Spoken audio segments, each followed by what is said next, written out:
അപ്പോൾ കുറച്ച് ദിവസമായില്ലേ നമ്മളൊരു ഡേ ഇൻ മൈ ലൈഫൊക്കെ കണ്ടിട്ട്. അപ്പോൾ നമുക്ക് ഇന്നൊരു day in my life video കാണാം. ഒരു ഫുൾ ഡേ ഇല്ല, രാവിലത്തെ നെച്ചുവിന് ക്ലാസ്സൊക്കെ ഉള്ളൊരു ദിവസമാണ്. അപ്പോൾ ലഞ്ചിൻ്റെ പ്രിപ്പറേഷനും പിന്നെ അവളെ ക്ലാസ്സിൽ വിടുന്നതിൻ്റെ തിരക്കുകളൊക്കെ ആയിട്ട് നമുക്കൊരു മോർണിംഗ്, എൻ്റെ ഒരു മോർണിംഗ് ആണ് നമ്മളിന്ന് കാണാൻ പോകുന്നത്. അപ്പോൾ രാവിലെ എഴുന്നേറ്റ് വന്ന് ഞാൻ പല്ലൊക്കെ തേച്ച് ഫ്രഷ് ആയി കഴിഞ്ഞിട്ട് അരിക്ക് വെള്ളം വെച്ചിട്ടുണ്ട്. ഞാൻ എപ്പോഴും പറയാറുണ്ട്, ഞാൻ കുക്കറിലാണ് ചോറ് വെക്കുന്നത്, ജയയുടെ അരിയാണ്. അപ്പോൾ കുക്കറിൽ വെക്കുമ്പോൾ നന്നായിട്ട് അത് കുക്കായിട്ട് കിട്ടും. പിന്നെ നമുക്ക് ഇന്ന് ലഞ്ചിന് കൊടുത്തു വിടാൻ വേണ്ടിയിട്ട് പൈനാപ്പിൾ പുളിശ്ശേരി വെക്കാം, അതുപോലെ തന്നെ അയില വറക്കാം എന്നൊക്കെ കേട്ടോ വിചാരിച്ചേക്കണേ. അപ്പോൾ ഞാൻ അതിന് വേണ്ടിയിട്ട് പൈനാപ്പിൾ ഇതേ അരിയാണ്. അപ്പോൾ പൈനാപ്പിൾ വാങ്ങിച്ചിട്ടുണ്ടെങ്കിൽ കുറച്ച് എനിക്ക് ഉപ്പൊക്കെ ഇട്ട് തിന്നാൻ ഭയങ്കര ഇഷ്ടമാണ്. പിന്നെ പൈനാപ്പിൾ വാങ്ങിയിട്ടുണ്ടെങ്കിൽ പുളിശ്ശേരി മസ്റ്റാണ് കേട്ടോ, എനിക്ക് ഭയങ്കര ഇഷ്ടമാണ് പൈനാപ്പിൾ പുളിശ്ശേരി. അപ്പോൾ അതിലേക്ക് നമ്മൾ അരിഞ്ഞ് കഴുകിയൊക്കെ വെച്ചേക്കുന്ന പൈനാപ്പിളിലേക്ക് പച്ചമുളകും കുറച്ച് ശർക്കരയും അതുപോലെ തന്നെ മഞ്ഞൾപ്പൊടി ഉപ്പും കൂടി ഇട്ടിട്ട് ഒരു ഇച്ചിരി വെള്ളവും കൂടി ഒഴിച്ചിട്ട് അങ്ങ് അടുപ്പത്തോട്ട് വെച്ചിട്ടുണ്ട്. അപ്പോൾ അത് അവിടെ ഇരുന്ന് കുക്കാവുന്ന ടൈമിൽ നമുക്ക് വേഗം തന്നെ നമ്മുടെ പാത്രങ്ങൾ കഴുകി വയ്ക്കാം. തലേദിവസം രാത്രി മടി പിടിച്ചിട്ട പാത്രങ്ങളാട്ടോ സിങ്കിൽ കിടക്കണം. അപ്പോൾ അതെല്ലാം കഴുകി വെച്ചു. നെച്ചുകുട്ടൻ്റെ വാട്ടർ ബോട്ടിലേക്കും പിന്നെ നമ്മുടെ കുപ്പിയിലേക്കും വെള്ളം പകർത്തിയതിന് ശേഷം ഇന്നത്തേക്കുള്ള വെള്ളം തിളപ്പിക്കാൻ വേണ്ടി വെക്കുകയാണ് കേട്ടോ. വാട്ടർ ബോട്ടിലേക്ക് വെള്ളം പകർത്തുമ്പോൾ ചൂടോടുകൂടി പകർത്താൻ പറ്റാത്തതുകൊണ്ടാട്ടോ നമ്മൾ അങ്ങനെ ചെയ്യണത്. അപ്പോൾ ഞാൻ ദേ വെള്ളവും വെച്ചിട്ടുണ്ട്. അപ്പോഴത്തേക്കും നമ്മുടെ ചോറ് അവിടെ വിസിലടിച്ച് ഓഫ് ചെയ്തിട്ടുണ്ട്. ഇനി അതിൻ്റെ പ്രഷർ പോയതിന് ശേഷം നമുക്കത് തുറക്കാം കേട്ടോ.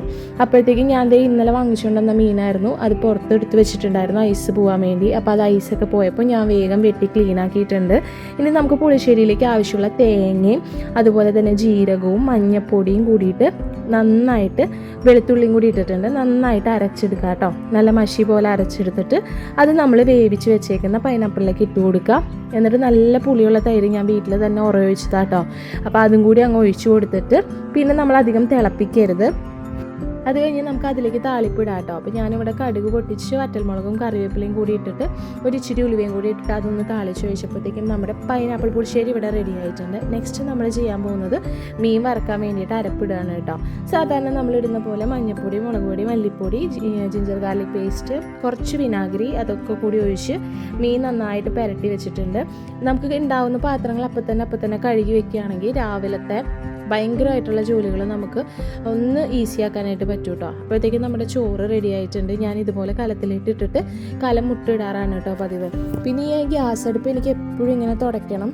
അത് കുക്ക് ചെയ്ത് കഴിയുമ്പോൾ തന്നെ ഞാൻ വേഗം തുടച്ചിടും. എനിക്കതിൽ അഴുക്ക് കണ്ടിട്ടുണ്ടെങ്കിൽ പിന്നെ അവിടെ നിന്ന് ജോലി ചെയ്യാനായിട്ട് ഭയങ്കര ബുദ്ധിമുട്ടാട്ടോ. അപ്പോൾ ഒരു 7 മണിയായപ്പോൾ ഞാൻ നെച്ചുവിനെ വിളിക്കാൻ വേണ്ടി ചെന്നിട്ടുണ്ട്. നെച്ചുവും അപ്പയും കൂടി നല്ല ഉറക്കമാണ്. അപ്പോൾ പോയി വിളിച്ചു. ഇനി ഒരു 3-4 വിളി ഇതുപോലെ വിളിക്കണം കേട്ടോ. എന്നിട്ട് ഞാൻ രാവിലെ തന്നെ ജനലും വാതിലൊക്കെ തുറന്നിട്ടു. കുറച്ച് തുണികൾ മടക്കാനുണ്ടായിരുന്നു, എടുത്ത് വെച്ചു. നെച്ചുക്കുട്ടിൻ്റെ യൂണിഫോം തേക്കാനുണ്ടായിരുന്നു. അപ്പോൾ അതെല്ലാം തേച്ച് മിനിക്ക് നല്ല സൂപ്പറാക്കി വെച്ചിട്ടുണ്ട് കേട്ടോ.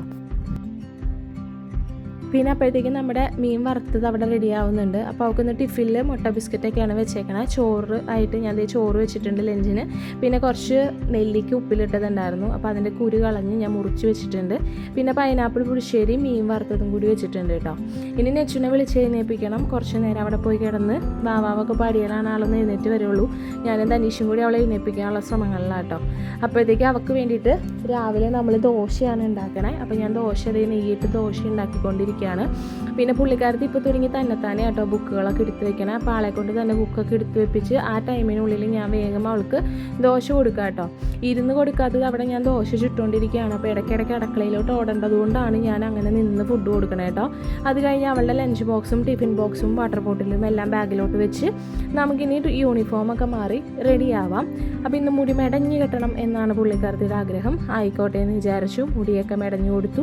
മഴയൊക്കെ മാറി ഓണമൊക്കെ കഴിഞ്ഞതിന് ശേഷം ഇപ്പോൾ ഇവർക്ക് ഫുൾ യൂണിഫോം, ഷൂവും സോക്സൊക്കെ കമ്പൽസറി ആണ്. അപ്പോൾ അതെല്ലാം ഇട്ട് പ്രാർത്ഥനയൊക്കെ എത്തിച്ച് ഞങ്ങളിതേ ഇറങ്ങാണ് കേട്ടോ. അപ്പോൾ ഇതാണ് എൻ്റെ രാവിലത്തെ ഓട്ടപ്പാച്ചിൽ. ബൈ.